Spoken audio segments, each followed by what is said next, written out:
Hey everyone, this is Russ from Retro Game Core. Today we are going to review the latest PowKiddy device. This is called the RGB20S. Now this bad boy just came out a few days ago and it's available for $80 on their website. It comes in two different colors, one that they're calling orange, which really looks like a yellow to me, and then the white version here, and that's the one that I picked up. In terms of specs, this is nothing new. It's running the RK3326 chipset, which we've seen in various other devices over the past couple of years. It does have a 3.5-inch 4:3 aspect ratio display with a resolution of 640 by 480. It has external Wi-Fi support, more on that in a second, and has a 3500 mAh battery. It says it's going to get 8 hours of life. I would expect more along the lines of 6. But yeah, let's do a quick unboxing here, because there are some interesting things about this device, despite using a chipset that we've seen a dozen times before. Inside the box, you're going to get a quick user manual that'll have some specs, as well as some hotkeys for the operating system that ships with the device. And it also comes with a unique tiger sticker, and honestly, this is one of my favorite things about this device. We'll get into that here in a second.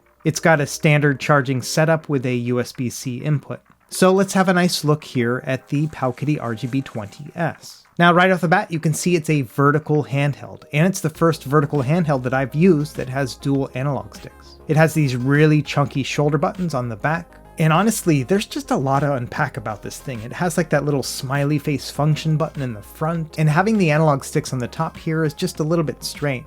On the left side, we have a power button, reset button, and then an SD card for the games. And it's just one of those generic SD cards. On the right side, we have volume up and down, and then the other SD card, which is where the operating system will be housed. It also has a toggle to turn on and off the Wi-Fi function. But as we'll see later, this doesn't actually have a Wi-Fi chip inside. On the back, we have 4 identical shoulder and trigger buttons. Now, these are quite clicky and chunky, and they do stick out from the device quite a bit. And that's a good and bad thing, as we'll see when we get into the ergonomics. Now, one of the weird things about this is that the main controls, your D-pad and face buttons, are here on the bottom. But you know, the face buttons are nice and responsive, they have a rubber membrane connection, and they feel light and bouncy.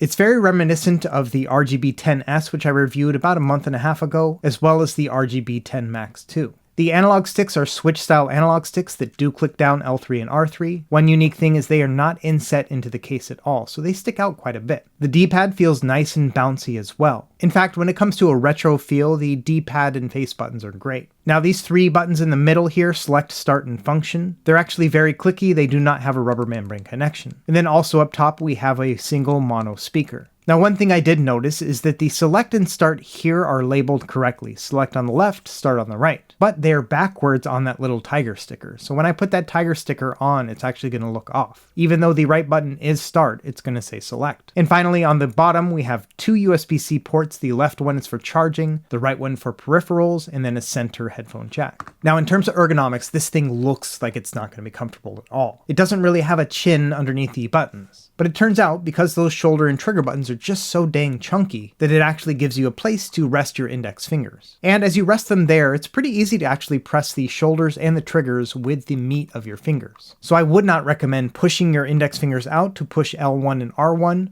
Instead, just use like the inside of your knuckles. And altogether, it's a pretty comfortable experience. Initially, I was worried that it would feel imbalanced, like having the controls here on the bottom would just feel weird. But by anchoring it with your index fingers in the middle, it's actually quite comfortable. It's not something I would recommend grabbing from the bottom. I think you do need to use those shoulder and trigger buttons. But altogether, I would say it's slightly less comfortable than the RG351V, which, as we'll see here later, is actually quite bigger than this device. And so altogether, when it comes to reaching the D-pad or the analog sticks while resting your index fingers on those shoulders and triggers, surprisingly, I don't really have any complaints. This is pretty comfortable. It's definitely not a device that I would want to play for a 4-hour gaming session, but honestly, with this kind of setup, I can play up to an hour and it didn't really bother me. And honestly, the device as a whole looks pretty good in the hands. The overall size of the screen versus the size of the device just makes it pretty impressive. Now, in terms of texture of the device itself, it is kind of a slick plastic. I was expecting it to have a little bit of a grittiness to it, but it's not. It's actually quite smooth. It's actually almost the same feeling as the face buttons and D-pad. These are also a little bit slick too. I don't think it's a bad thing, but it's a little bit unexpected, especially given the other device that looks so much like this one, and that's the PowKiddy RGB10 Max 2. The Max 2 has a little bit more grip to it. It seems to me like it has more of a matte feel. And same thing with the face buttons and D-pad. Each of these have a little bit of a texture to them that make them very pleasant to press. And I don't really have the same experience with the RGB20S. Now these two have the same chipset, but other than that, they're apples and oranges. The Max 2 is way more ergonomic, it's just a pleasure to hold in the hands. And of course it has that nice big 5-inch screen. But they're not a good comparison. Let's try the Anbernic RG351V next. And as you can see, this is probably about 25% larger than the RGB10S. And the bezels and borders around the screen are quite large by comparison. But the RG351V does have a longer chin on the bottom, which means it'll probably be a little bit more ergonomic over time. Here's another comparison. This is the Analog Pocket. I haven't done a review on this yet, but it is coming. The screens are somewhat similar in size, but as you can see here, this one also has a large chin to it. In fact, I think the PowKiddy RGB20S is more of a companion piece to this one here. And this is the Anbernic RG280V. This one's similar in the fact that it doesn't have a chin underneath the buttons and D-pad, so it's also not comfortable for long gaming sessions. But this one is what I would call in the mini tier of devices. It's super pocketable, you can hold it with one hand, and to me it has a different use case. This is something you would just take around with you in town.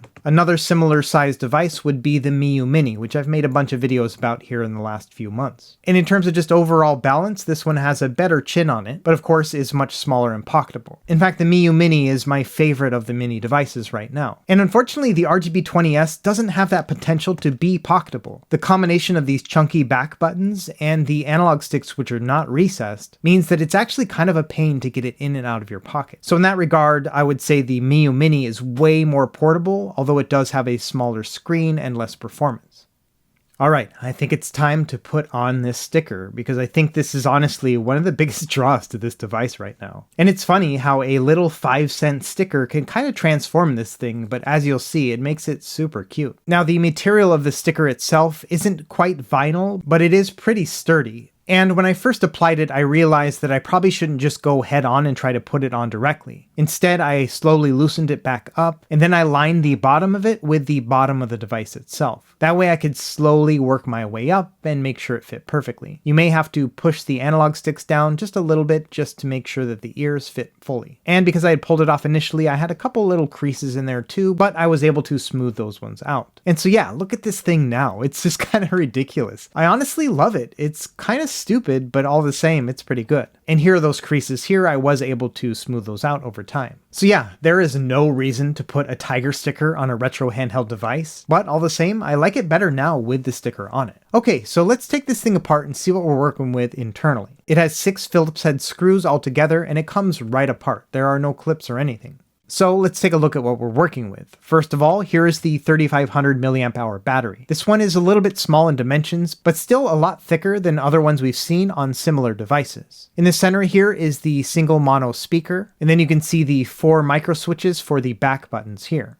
Here's the rumble motor, and then the ribbon cable for the display. Yeah, and as you see here, the RK3326 chip. On the left here is some RAM, and I think on the right here is the audio controller. These 2 ribbon cables are for the analog sticks, and this pad here on the bottom left is where the Wi-Fi module should have gone. Now, who knows why they didn't actually install Wi-Fi on this, but if you're savvy with a soldering iron, you may be able to find one that fits it and then install it yourself. So let's go ahead and close this thing back up and actually start it up and see what it's like. Now, in terms of firmware here, this is actually running a modified version of ArcOS. And ArcOS is a custom firmware originally made for the RK3326 devices. So what it looks like to me is that PowKiddy took the open source firmware here and then modified it to make sure that it worked with everything within the RGB20S. But for all intents and purposes, this is the ArcOS experience here, all the way down to the theme, which is the standard one for ArcOS. And here you can get an idea of all the systems that are already installed on the device, and up top on the top right, you can see how many games they have for each of these as well. And if we press start, you can see here it's running the November distribution of ArcOS 2.0. So yeah, they just full on took it from GitHub and then altered it and put it onto their device.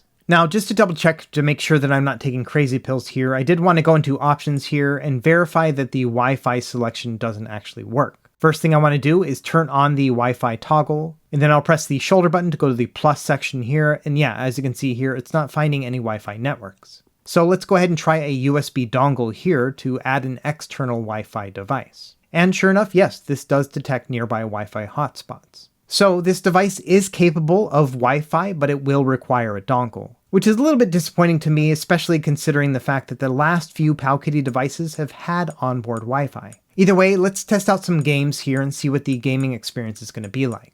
Honestly, altogether, the game catalog here is pretty robust. It's the same one that we've seen on things like the RGB10 Max, and their most recent release, the RGB20S. And honestly, the device plays pretty well. The ergonomics are not as bad as it looked when I first saw pictures of this device. In fact, it feels pretty good, like I'm actually enjoying playing my game here. Now, one thing I did notice is that all of these systems are forced to a 4:3 aspect ratio. Even Game Boy Advance, which is supposed to be at a 3:2. So we can go into the settings by pressing Select and X, then we'll go into Video, then Scaling, so we'll change that to Core Provided, and there you go, it's now at 3:2. Now to exit a game, you would press Select and Start twice, and so now let's actually fix that scaling across the board so this doesn't happen in the future. We're going to go into the RetroArch setting, open up RetroArch, and then go down to Settings, then Video, and Scaling again. And here we're going to change the aspect ratio back to Core Provided. And you have to do this when a game is not loaded, that's why we're doing it through the RetroArch menu. And while we're in here, we can make some other changes. For example, I like to go into the Saving menu, and then select Auto Save State and Load State automatically. This will save your game when you close it, and then take you right back to where you were when you launch it again. And so you can go through here and make other changes if you want. That's one of the nice things about ArcOS, it's very open. Just make sure you go to Configuration File, Save Current Configuration before you quit out of RetroArch. And so now when we open up a different game, for example Super Mario Land 2 on the Game Boy, you can see the aspect ratio is correct. We can also go into the quick menu options here and then turn on the internal colorization. Within here we can change the internal palette to any number of colors here. I personally like to use Special 1. Also, while we're in here, I like to turn on interframe blending to the accurate LCD ghosting. This will make it look a lot like an original Game Boy. And so yeah, there we go. It's a really quick fix to give yourself colorization with Game Boy, and also give a little bit of ghosting that makes it feel more like the real deal. Now for other systems, you don't really have to make any changes. Here's Game Boy Color. It looks really great. I didn't make any modifications to it at all. And then same thing with like Sega Genesis and Super Nintendo. They're going to run just great, especially on a 4:3 display like this one. It just fits. One quick thing I wanted to do with NES is to do what they call the contra test. In this one, what you do is you hold down on the D-pad and then shake it left and right to see whether or not the character moves. If it's a really accurate D-pad, the person won't move at all. But as you can see here, they are moving. So this one's a little bit loose. Now I got the 32GB SD card, which means it's not going to have a ton of those bigger system games at all. For example, with Dreamcast, it only comes with one game, and it's Resident Evil Code Veronica. But here's the funny thing here, they added disc 2 of the game and not disc 1. So when you start up the game, all it's going to do is tell you to insert disc 1. So that's kind of ridiculous, and it's a bummer that the one game they put on there, you actually can't play at all. Now, other systems may have more than one game. For example, PlayStation 1, it has at least 5 or 6 here. So let's test out Ridge Racer 4, and it actually runs really well. And that makes sense because the RK3326 chip can actually play PS1 at full speed with every single game. Now the main thing I wanted to test with this device was arcade gameplay. Because it has these two twin analog sticks, it just makes sense that you would want to play something that's similar to a joystick. And so in that regard, this actually turns out to be a pretty good arcade machine. I had the best time with shoot 'em ups and beat 'em ups, the ones that use just a single analog stick like this. It worked out really well. And I'm sure some dual stick games, things like Robotron, would work pretty well here too.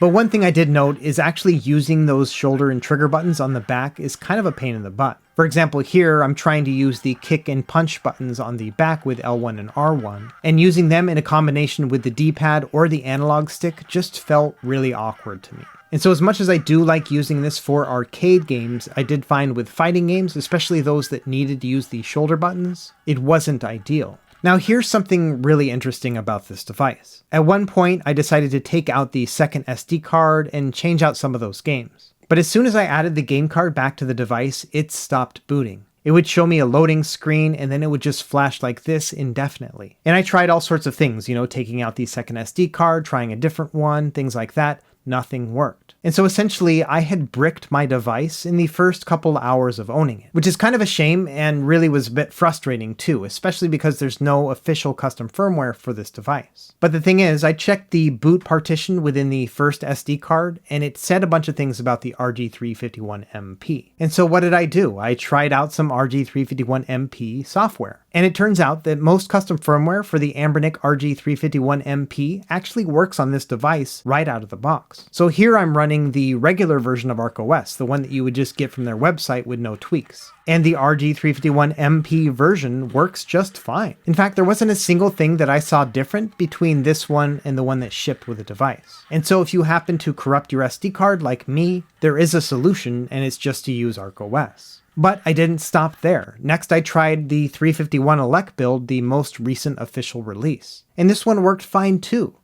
And so then I thought, okay, well let's try the most recent pre-release version of Amber Elec. Surely this one won't work. But in fact it did, and it worked really well. The only issue with Amber Elec and 351 Elec is that the volume on the device doesn't get very loud. I would say it maxes out at about 25% volume. And unfortunately, the headphone jack isn't working out of the box. But other than that, these two custom firmwares, which are made for completely different devices, work from day one on the RGB20S. And honestly, it's not often that you would see a device release on day one to have this much support, even if it is unintentional. What this means in the long run is that all the optimizations that have been made for custom firmware on similar devices can be used on the RGB20S on day one. A good example here is F-Zero X. This is a Nintendo 64 game, one of the harder ones to emulate, and it's running at full speed without having to do any sort of tweaks whatsoever.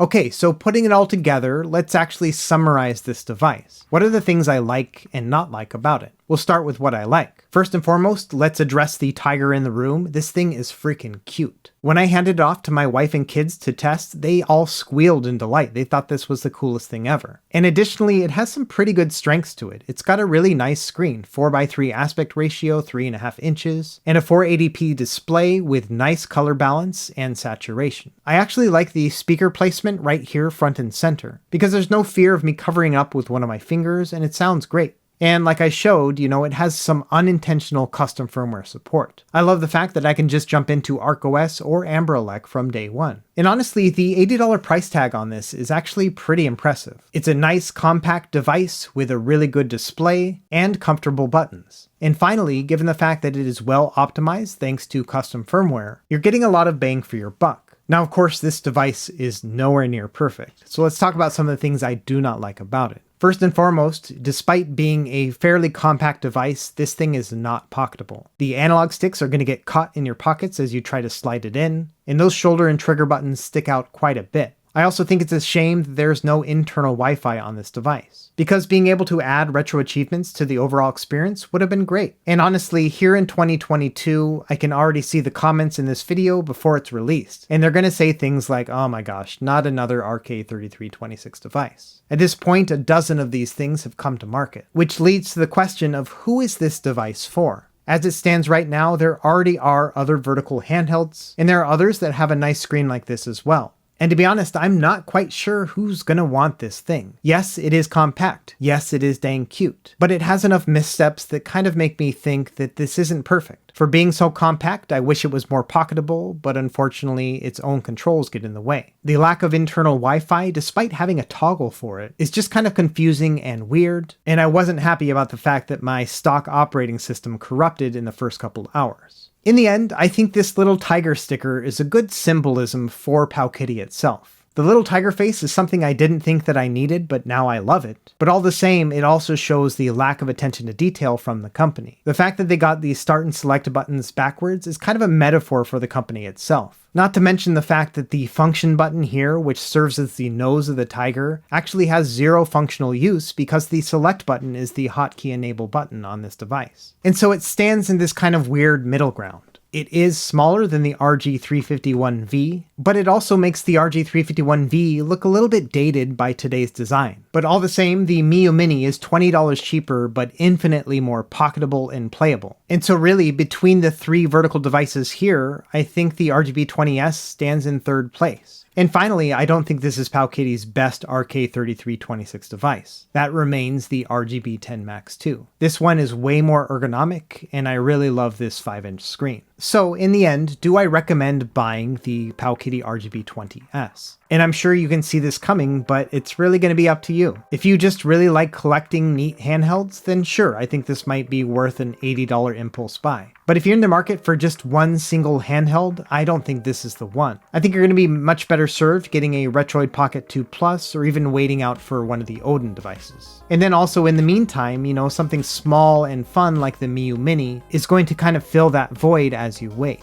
In all those situations, I don't think the PowKiddy RGB20S is going to be your best purchase. And so in the end, unless you're a collector of these handheld devices, or there's just something about this device that's really calling to you, I think it's worth your time and money to maybe skip this one and wait for something better.